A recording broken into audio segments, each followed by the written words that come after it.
Plan inilah yang sering diputarbelitkan dan ianya telah banyak mengundang kemarahan masyarakat terhadap Jemaat Ahmadiyah.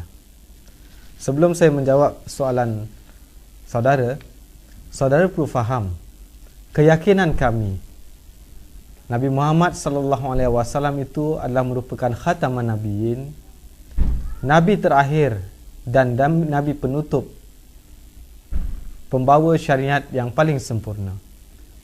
Selepas kedatangan beliau, tidak ada lagi nabi yang boleh datang yang akan membawa satu syariat baru dan membawa satu ajaran baru. Nabi-nabi yang datang selepas Rasulullah SAW hanyalah nabi yang akan meneruskan syariat Rasulullah SAW dan akan menghidupkan syariat serta ajaran Rasulullah SAW.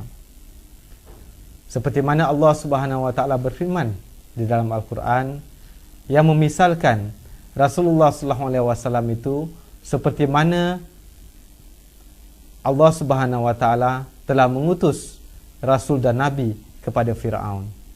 Dan kita melihat bagaimana setelah kewafatan Nabi Musa AS, nabi-nabi yang datang selepas beliau semuanya tidak membawa syariat baru, semuanya tidak membawa ajaran baru, tetapi mereka semua berpandukan syariat yang dibawa oleh Hazrat Musa AS. Dan kedatangan mereka ini adalah untuk memperbaiki keadaan manusia yang telah jauh meninggalkan ajaran suci Nabi Musa AS. Dan termasuklah Nabi Isa AS yang datang hanya berhukum, berpandukan ajaran Nabi Musa AS.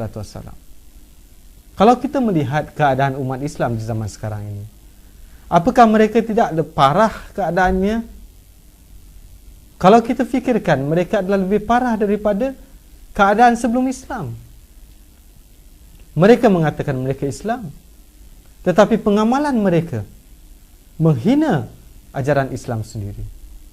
Untuk membetulkan perkara ini, untuk menyedarkan umat manusia tentang perkara ini, maka seharusnya datang utusan Allah Subhanahu Wa Taala untuk memperbaiki keadaan rohani manusia. Allah Subhanahu Wa Taala tidak mengutus seorang doktor, seorang tabib, tetapi sejarah membuktikan bahawa apabila kerohanian manusia itu hancur, Allah Subhanahu Wa Taala mengutus utusan-utusannya, nabi-nabinya untuk membetulkan keadaan rohani manusia waktu itu. Dan inilah yang harus terjadi apabila keadaan umat Islam jauh daripada ajaran Islam yang sebenar. Allah Subhanahu Wa Taala pasti akan mengutus seorang utusannya yang berpangkat nabi dari kalangan umat Nabi Muhammad SAW yang kembali akan menghidupkan dan menyinarkan kembali ajaran suci dan syariat suci yang dibawa oleh Rasulullah SAW. Perkara ini memang panjang untuk dibincangkan. Oleh kerana itulah kami sangat mengharapkan satu pertemuan, satu muzakarah yang terbuka